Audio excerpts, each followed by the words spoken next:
Willow Point residents will remember this day forever. A 2-year-old boy named Noah Rodriguez was brutally burned. But what led to this traffic accident? Keep watching as we dive deeper into this shocking case. The sun hung low over the quiet neighborhood of Willow Point, casting long shadows across the palm-lined streets. It was the kind of place that seemed untouched by the chaos of the world beyond its borders, where families settled in search of stability and safety.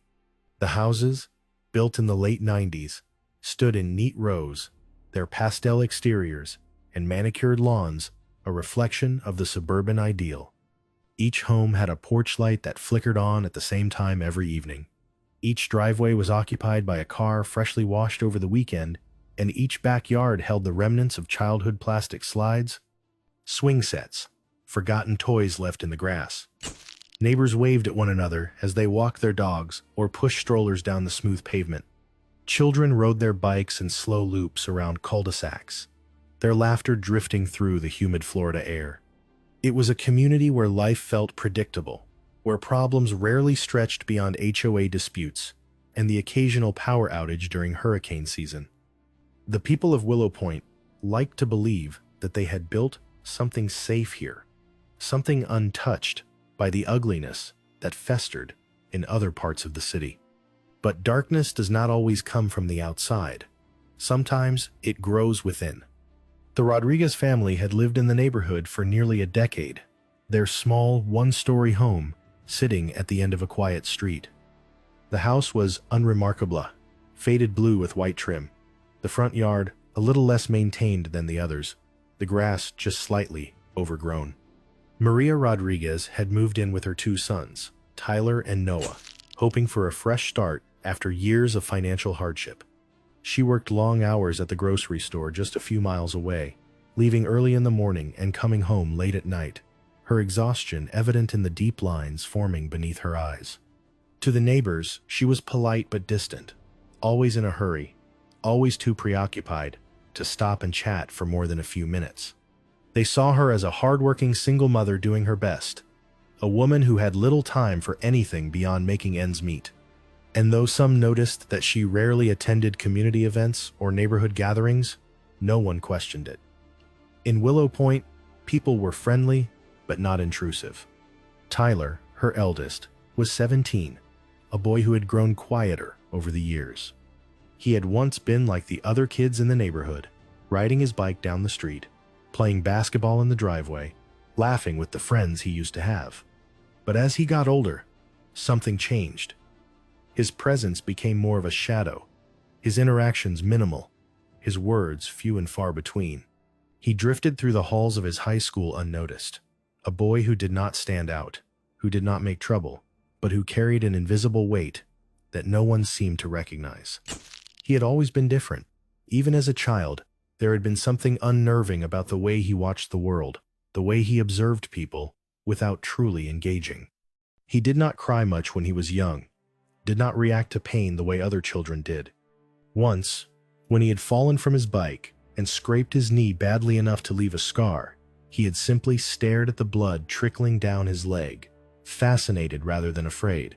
His teachers described him as quiet, reserved, intelligent but disengaged. He completed his assignments but never participated, never raised his hand, never showed interest in anything beyond what was required. The few friends he had in elementary school had drifted away by the time he reached middle school, unnerved by the way he would stare at them without speaking, or the way his laughter never quite sounded right. Maria never spoke of her concerns. If she had any, she buried them beneath the weight of her responsibilities. She worked too much, slept too little, and had no energy left for anything beyond survival. To her, Tyler was just a teenager, and teenagers were moody. That was normal. Noah, her youngest, was the opposite. At 2 years old, he was full of life, always laughing, always running, always seeking the attention of those around him. He followed Tyler around the house, mimicking his older brother's movements, reaching for him with small hands that never quite found the affection they sought. He adored Tyler, though it was unclear whether Tyler felt anything at all for him in return. To the outside world, the Rodriguez family was just another household in Willow Point. Their struggles were invisible to those who passed by their home, their secrets hidden behind drawn curtains and locked doors. The neighbors never questioned why Tyler was always alone, why he never seemed to form bonds with anyone, why his presence carried an eerie stillness that did not belong in a boy his age. They never wondered if his silence hid something deeper, something more dangerous. The days passed as they always had, the town moving forward in its steady rhythm. No one saw the darkness brewing inside the Rodriguez home. No one noticed the slow unraveling of a mind that had been teetering on the edge for years. And when the worst finally happened, when the truth came to light, the people of Willow Point would look at their quiet neighborhood and realize that they had never truly known it at all. Tyler Rodriguez had always been different, though no one could quite define how. He was not loud, not aggressive, not the kind of troublemaker that drew immediate attention. His presence was like a whisper, a barely there shadow moving through the halls of his high school, through the streets of his neighborhood, through the very walls of his own home. But there was something unsettling about him, a quiet vacancy behind his eyes that made people uneasy, without them understanding why. As a child, Tyler's emotions had always been muted, his reactions subdued. He did not cry when he scraped his knees or when he was punished. He did not laugh when other children played, his amusement always forced, his smiles never quite reaching his eyes. Teachers described him as distant, unengaged. Other students kept their distance, sensing something beneath the surface that set him apart. His mother assumed it was normal. After all, every child was different. She convinced herself that his silence was simply a personality trait, not a warning sign. But Tyler's thoughts had never been quiet. Beneath his still exterior, a storm brewed, dark and relentless. He harbored a simmering anger, a deep resentment that festered in the unseen corners of his mind. It began as a dull ache, a vague feeling of injustice, but over time it sharpened into something more dangerous. He felt forgotten, abandoned in his own home. His mother was always at work, too tired when she returned to ask how his day had been, too distracted to notice the way he sat in his room for hours, staring at the ceiling, thinking thoughts that no 17-year-old should have. And then there was Noah. The little boy had come into the world like a burst of light, full of energy, full of need. He demanded attention, and he received it. Maria, exhausted as she was, still found the energy to pick him up when he cried, to soothe him, to speak to him in soft tones that Tyler had never heard directed at himself. Noah was the center of their small world, while Tyler remained in the background, a presence acknowledged but not prioritized. He was expected to help, to watch his little brother when their mother worked late, to be patient when the toddler threw tantrums, to give up his space, his quiet, his sense of self, all for a child he had never wanted. At first it was just resentment. He hated the way Noah's laughter filled the house, the way his small hands reached for Maria's face, the way he was never ignored. Tyler had never known what it felt like to be adored, to be doted on, and watching Noah receive everything he had been denied made the bitterness inside him grow. He convinced himself that it wasn't fair, that he had been cheated, and the more he thought about it, the more he believed it. Over time, that resentment darkened into something more sinister. He found himself watching Noah with an emotion he could not name, something cold and detached. He noticed how fragile the boy was, how small, how easily breakable. He became fixated on it, staring at the way Noah's tiny fingers grasped his stuffed toys, the way his round face scrunched when he cried, the way his legs wobbled when he walked too fast. The idea of power lodged itself deep within Tyler's mind, the realization that he had control, that he was stronger, that he could take something away just as easily as it had been given. At night, he lay awake, staring at the ceiling, his thoughts growing darker with each passing day. He imagined what it would be like if Noah were gone, if the house were quiet again, if his mother no longer had anything to love but him. The idea no longer frightened him. It no longer felt extreme.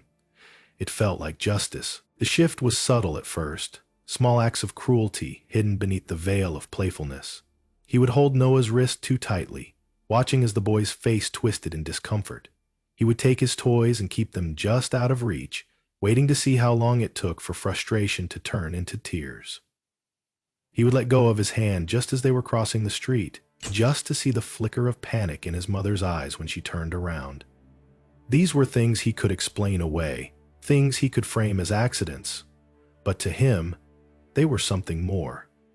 They were tests, and then the fantasies started.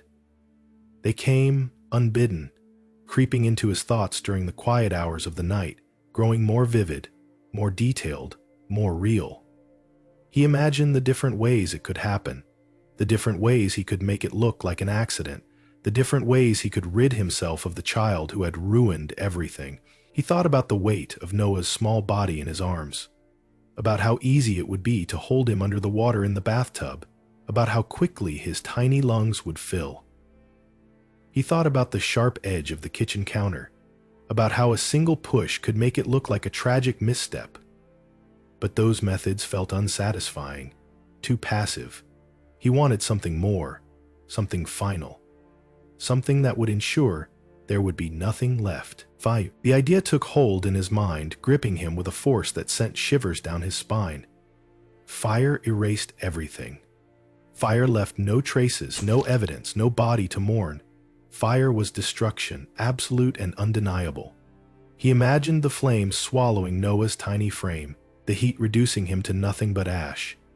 The thought did not disturb him. It exhilarated him. He began planning, his actions meticulous, his preparations careful. He researched temperatures, read about accelerants, studied how long it would take for a human body to burn completely. He took note of places in the city where no one would hear a child's cries, where the flames could dance without interruption. Every detail mattered.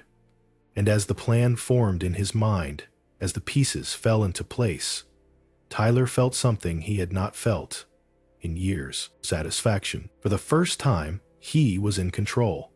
He was the one making the decisions. He was the one who would decide Noah's fate. His mother had ignored him for years, but after this, she would have no choice but to see him.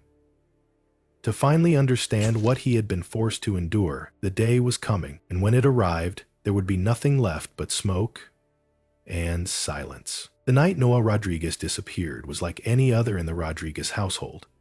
Quiet, unremarkable, with the same routine that had played out countless times before. Maria had come home late from work, exhausted, her movements sluggish as she set her purse down by the door. The house was dimly lit, the only glow coming from the kitchen where Tyler sat at the table scrolling through his phone. He looked up briefly when she walked in, offering nothing more than a silent glance before returning to the screen. Maria had learned not to expect much interaction from her eldest son. He had always been distant, always preferred solitude over conversation. She assumed it was just how he was. Some kids were simply more reserved. Besides, her mind was too fogged with exhaustion to press him for small talk. Noah, she assumed, was already in bed. It wasn't unusual for Tyler to put him down before she got home. In fact, she had come to rely on it. Her shifts at the grocery store were long, unpredictable, and Tyler, despite his detached nature, was old enough to handle basic responsibilities. When she had first started leaving them alone together, she had felt pangs of guilt, worried about burdening her teenage son with the care of his little brother. But over time, she convinced herself it was fine. After all, what was the alternative? They needed the money. The bills weren't going to pay themselves. So, when Tyler told her that Noah was already asleep, she accepted it without question. She didn't check his crib, didn't push open the door to see his small form curled beneath the blankets. She simply nodded, muttered something about needing a shower, and disappeared into the bathroom, unaware that her youngest child was already gone. The truth was, Noah had left the house hours earlier, carried in Tyler's arms, while the rest of the neighborhood remained oblivious. The street lights flickered as he walked past them, the sky darkening into an inky blackness overhead. There was no hesitation in his movements, no uncertainty. The plan had been forming in his mind for weeks, each step carefully considered, every detail accounted for. He had driven his mother's old car, the one she barely used, the one she trusted him to handle on the rare occasions she needed an errand run. She never checked the mileage, never noticed the tank of gas that dwindled when she hadn't gone anywhere. By the time she had stepped into the shower that night, steam rising around her in a fog of exhaustion, Noah was miles away, his small body resting in the trunk of the car, wrapped in the same blanket he had slept with since infancy. He had not fought, had not screamed. Tyler had been careful, had waited until his little brother was drowsy, had carried him in the same way their mother did when he fell asleep in the living room. There had been no reason for Noah to suspect anything was wrong. No one saw them leave. No one noticed the way Tyler's grip tightened around the steering wheel as he drove, his knuckles pale in the dim glow of the dashboard lights. No one heard the silence inside the car, the eerie absence of sound, where there should have been the soft hum of a toddler's breathing. The only noise came from the tires rolling against the pavement, the quiet rhythm of the engine as it carried them toward the place Tyler had chosen. Back at home, Maria finished her shower, dried her hair, and collapsed onto her bed, unaware that the house she had walked into that evening was missing a piece of itself. She fell asleep within minutes, her body giving in to the exhaustion that had become a permanent part of her life. In the morning, she would wake up expecting to hear Noah's voice calling for her, his small feet padding across the floor, his laugh filling the quiet spaces of the house. But the morning came, and there was only silence. Maria didn't notice at first. She assumed Noah was still asleep, tucked safely in his crib, exhausted from the night before. It wasn't until she went to wake him, her voice soft as she called his name, that the first thread of unease unraveled. The crib was empty. The blankets were undisturbed. The stuffed animals were in place, untouched, as if the child who slept there had simply vanished. Her first instinct was to check the rest of the house. Maybe he had wandered into Tyler's room. Maybe he had gotten up earlier than usual and was watching cartoons.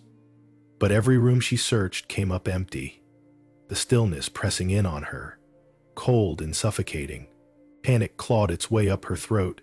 She called his name again, louder this time, her voice echoing through the small house. She ran to Tyler's room, yanking open the door, expecting to find her teenage son groggy, confused, maybe irritated at being woken so suddenly.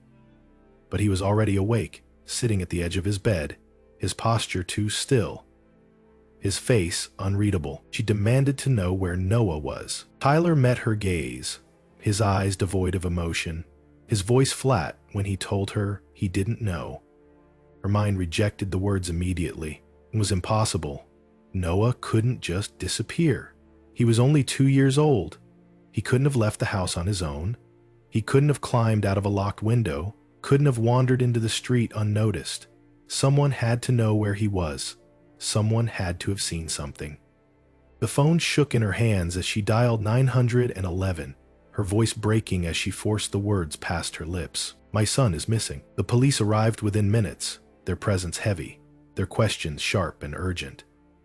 Officers combed through the house, looking for any sign of forced entry, any clue as to where Noah could have gone. The neighbors were questioned, their faces pale as they shook their heads. No one had seen him. No one had heard anything. Posters were printed, plastered across town. News stations picked up the story, broadcasting images of Noah's bright smile, urging the public to call if they had any information. Volunteers searched the nearby parks, the wooded areas at the edge of town, the empty buildings where a small child might have wandered. Days passed. Then, a week. The questions turned sharper. The officers no longer looked at Maria with sympathy, but with suspicion. How does a child go missing from his own home with no signs of a break-in? Why hadn't she checked his crib that night? Why had she waited until morning to realize he was gone? Maria's answers were frantic, desperate. She had believed he was sleeping. She had no reason to think otherwise. And then there was Tyler. He had been home. He had been the last person to see Noah. When questioned, his story was simple. He had put Noah to bed, then gone to sleep himself. He had no idea what had happened after that. His words were clear, steady, his expression calm, too calm. The police began to press harder. The town whispered. Something wasn't right, and deep in the woods, beyond the reach of search parties, beyond the frantic prayers of a grieving mother, the truth lay buried in ash. The fire began as a flickering ember in the darkness, a small, hesitant glow that quickly grew into something unstoppable. The clearing where Tyler Rodriguez had chosen to end his brother's life was far enough from town that no one would see the smoke. No one would hear the crackling flames as they consumed everything in their path. The woods stretched out in all directions, thick with trees and underbrush, the night air heavy with humidity, making the fire's ascent slow but inevitable. Tyler stood motionless, watching as the first sparks caught the dry leaves beneath the rusted metal barrel. He had planned everything carefully, ensuring there would be nothing left by morning.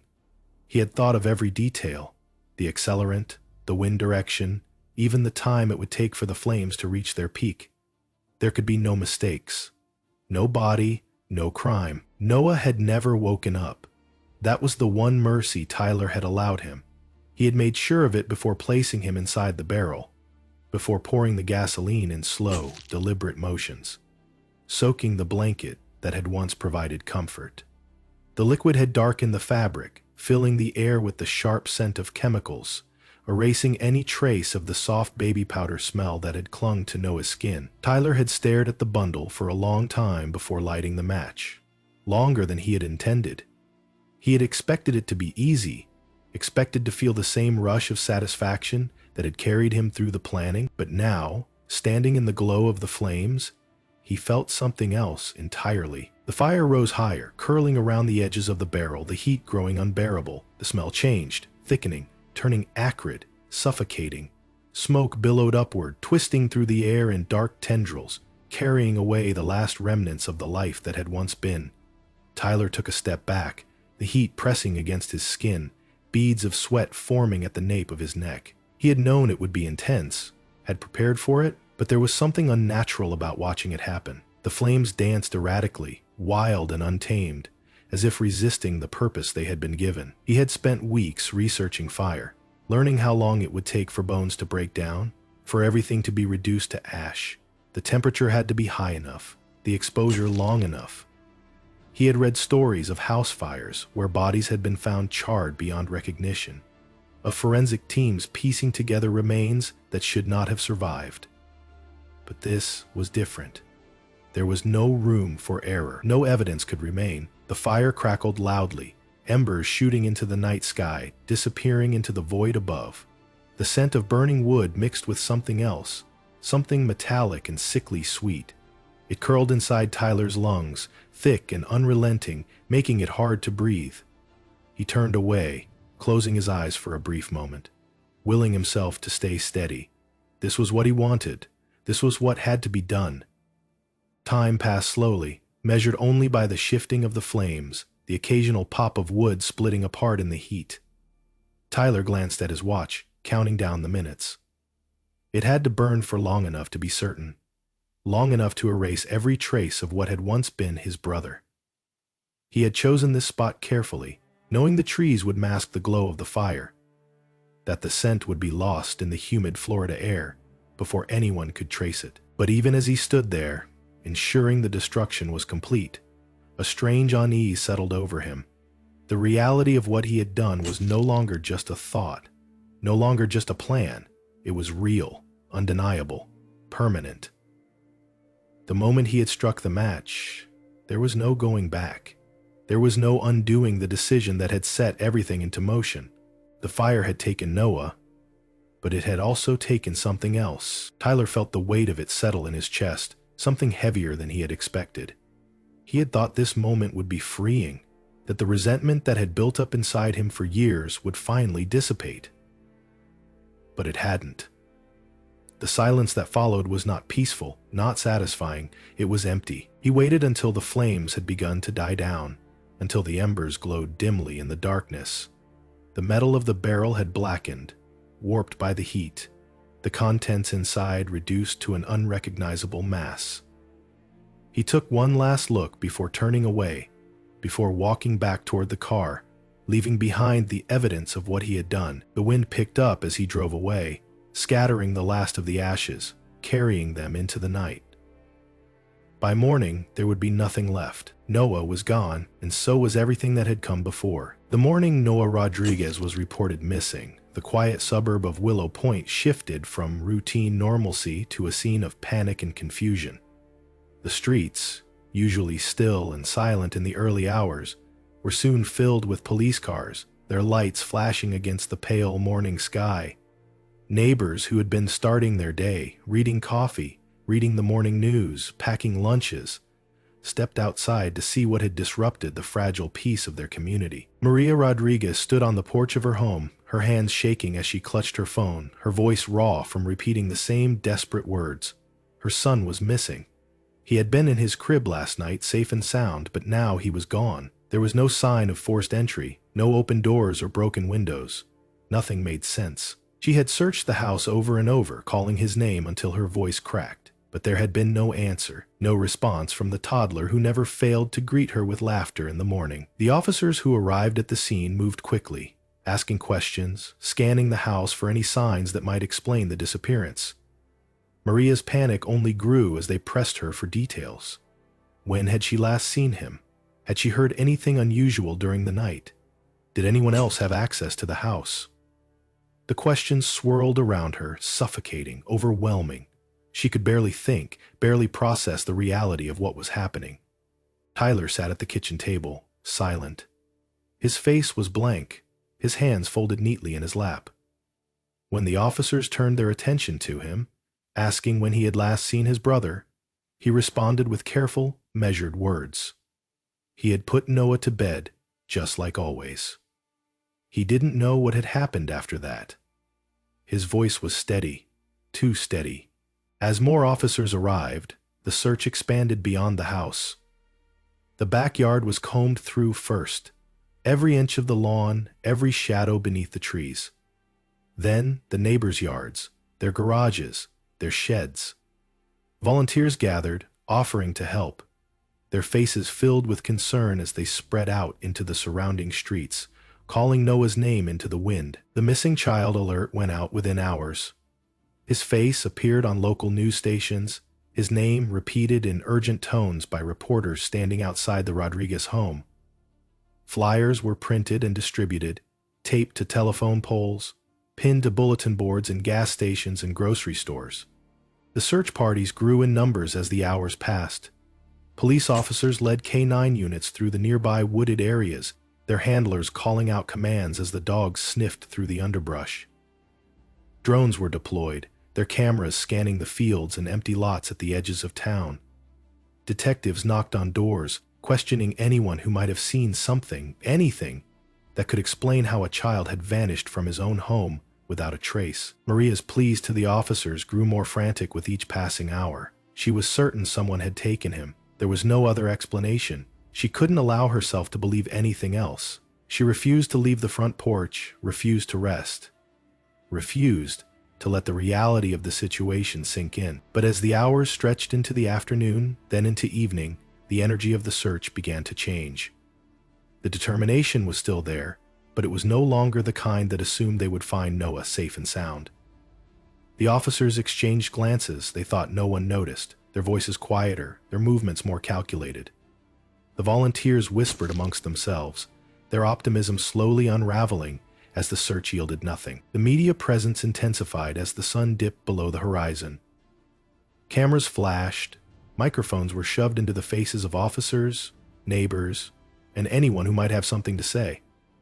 The town watched from their television screens, their phones, their computer monitors, taking in the face of the missing boy with wide, uneasy eyes. Rumors began to spread. Some believed he had wandered off, that he had somehow managed to leave the house unnoticed. Others whispered about something darker, something that made their stomachs turn. A child that small, that young. If he had simply wandered away, they would have found him by now. The silence, where answers should have been, was suffocating. The detectives focused on the immediate family. This was standard protocol, they assured Maria, but their questions had taken a different tone. They asked about Tyler again, pressing harder this time. Had he ever been jealous of Noah? Had there ever been any signs that he resented his little brother? Had he ever hurt him before? The question sent a wave of nausea through Maria's body. She couldn't believe they were asking this. Tyler was quiet, yes, withdrawn even, but he would never hurt Noah. He had cared for him when she was at work. He had watched over him when she needed help. He was his big brother. But the detectives didn't seem convinced. The search continued late into the night, the once hopeful voices of volunteers growing quieter, their footsteps slower. The air was thick with exhaustion, frustration, and something darker, something unspoken but shared among those who had been through cases like this before. As the second day began with no sign of Noah, the news coverage became relentless. The headlines shifted from missing child reports to speculation, the words "foul play suspected" appearing beneath his picture. The whispers in the neighborhood grew louder. People who had once greeted Maria warmly now looked at her with pity. The officers pressed harder. They asked Tyler again to recount the night before, to tell them every detail of what had happened. His story remained the same. He had put Noah to bed, that was all. But something about the way he spoke, the way his face never wavered, sent a chill through the room. And then, on the third day, a break in the case came. The detectives had gone back through Maria's calls and messages, looking for anything unusual. They found something. A GPS ping from her old car, the one she rarely used, the one Tyler had borrowed from time to time. The coordinates led to an area just beyond the outskirts of town, a wooded patch of land that had not yet been searched. Officers arrived at the location within the hour. They moved carefully through the trees, flashlights cutting through the dim light of early morning. The air smelled different here, something acrid, something unnatural. And the trees, it was difficult to see. There's something odd about the trees. Then they saw it. The remains of a fire, long burned out, the ground beneath it scorched black. A rusted metal barrel stood at the center of it, its edges warped by the heat. The scent of charred earth still lingered. The officers knew before they even looked inside. What was left inside the barrel wasn't recognizable as human remains. The fire had done its work. But the forensic team would later confirm what everyone already knew. Noah had been found, and the search that had consumed the town for days had never truly been a search at all. It had been a delay, an agonizing stretch of time before the truth was forced into the light. By the time the news broke, Maria had collapsed in the driveway of her home, her wails filling the street. The town that had once searched in hopeful desperation now stood in collective horror. And Tyler sat in the police station, staring at the wall, unmoving. The truth did not come gently. It did not arrive as a whispered confession or a slow realization that brought closure. It came like a violent storm, tearing through everything in its path, leaving destruction in its wake. The town of Willow Point had spent days searching for Noah Rodriguez, holding on to the fragile hope that he was lost, that he would be found, that this would end in relief rather than tragedy. But hope was a fleeting thing, and when the police discovered the remnants of the fire in the woods, any illusions of a happy ending were reduced to ash. The investigation moved swiftly from that moment on, the weight of the discovery pressing down on the officers, the forensics team and the family members left to grapple with what they had lost. The charred remains inside the rusted metal barrel were unrecognizable, but the forensic evidence was undeniable. There were fragments, pieces of bone too small to belong to anything but a child, traces of DNA that, despite the fire's best efforts, had not been fully erased. The confirmation was immediate. Noah Rodriguez had not wandered off. He had not been taken by a stranger. He had been murdered, and his body had been deliberately destroyed to cover the crime. The weight of the revelation settled over the town like a thick fog. Neighbors who had once offered their support now pulled away, unwilling or unable to look Maria Rodriguez in the eye. The cameras outside her home multiplied, news crews clamoring for details, their voices hushed yet relentless as they speculated about the horrifying truth. A mother had lost her child in the worst way imaginable, and the world was watching. But the most unsettling part of it all was that the answer had been inside the house the entire time. Tyler Rodriguez, the quiet, detached 17-year-old who had sat at the kitchen table as police searched for his brother, had known exactly where Noah was. He had lied. He had deceived his mother, the officers, the entire town, keeping his secret buried as deeply as the ashes he had left behind. And even as the evidence piled up, as the police unraveled the truth piece by piece, he remained unmoved. The detectives pieced together the timeline with disturbing precision. Surveillance footage from a gas station on the outskirts of town showed Tyler purchasing lighter fluid late at night, his expression void of anything that suggested hesitation. Cell phone records traced the exact route he had taken, confirming that Maria's old car had been driven out to the woods where the fire had burned. Security footage from a nearby traffic camera caught a glimpse of the vehicle returning hours later, the driver alone. The timeline fit too perfectly, the lies crumbling under the weight of cold, indisputable evidence. When Tyler was brought in for questioning, the shift in the officer's demeanor was unmistakable. This was no longer a missing persons case. This was a murder investigation. They pressed him harder, presenting him with the overwhelming proof of what he had done. His reaction was as chilling as it was telling. He did not deny it. He did not panic. He did not weep or beg for forgiveness. He simply listened, his gaze fixed forward as if he were detached from the reality of what was unfolding. The confession, when it finally came, was devoid of emotion. Tyler admitted to taking Noah from his crib that night, to driving him out to the wooded clearing, to setting the fire that would ensure no one would ever find a body. He spoke about it as if recounting a mundane event, his voice level, his words clinical. He did not offer an apology, nor did he attempt to justify his actions. The resentment that had simmered inside him for years had reached its inevitable conclusion, and now he simply existed in the aftermath. The horror of it all was too much for Maria to bear. When she learned the full extent of her son's crime, something inside her shattered irreparably. She had trusted Tyler. She had left Noah in his care, believing that despite his quiet nature, despite his distance, he was still her son. A son who had watched over his little brother when she couldn't. A son who had never given her a reason to believe he was capable of something like this. But she had been wrong. The town recoiled in collective disbelief.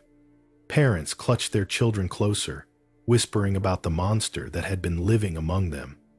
Teachers who had once dismissed Tyler's odd behavior now questioned every moment they had overlooked.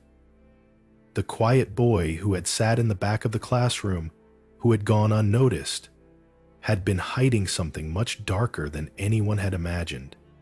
The trial that followed was swift. Tyler's age complicated matters. He was still legally a minor, but his crime was one of such brutal premeditation that prosecutors pushed for him to be tried as an adult. The details of the case were laid bare in court, the evidence so overwhelming that there was little room for doubt. The jury heard about the planning, the cold calculation, the methodical way he had ensured Noah's body would never be found. They saw the surveillance footage, the receipts, the data that traced his movements with damning precision. And when the final verdict came, it was one that the town had already accepted as inevitable: guilty, life in prison. There was no celebration, no victory in the courtroom that day. Justice, if it could be called that, felt hollow. Noah was still gone. A child who should have been playing in his backyard, laughing in his mother's arms, growing up surrounded by love, had been reduced to ashes by the one person who should have protected him. And Tyler, the boy who had once lived among them unnoticed, was now something else entirely. A murderer whose name would forever be associated with the horror he had created. But Maria never returned to the house where it had all happened. She could not. The walls held too many ghosts, too many memories of what had been and what had been stolen from her. The town moved on, as towns always do, but the shadow of what had happened never fully disappeared. People still spoke of it in hushed tones, still looked at the empty house with a mixture of sorrow and unease. The place where a mother had unknowingly raised a killer, and deep within the prison where Tyler would spend the rest of his life, the boy who had once been invisible remained silent, staring at the cold walls of his cell, unbothered by the future he had created for himself. He had destroyed his brother, and in doing so, he had destroyed everything else.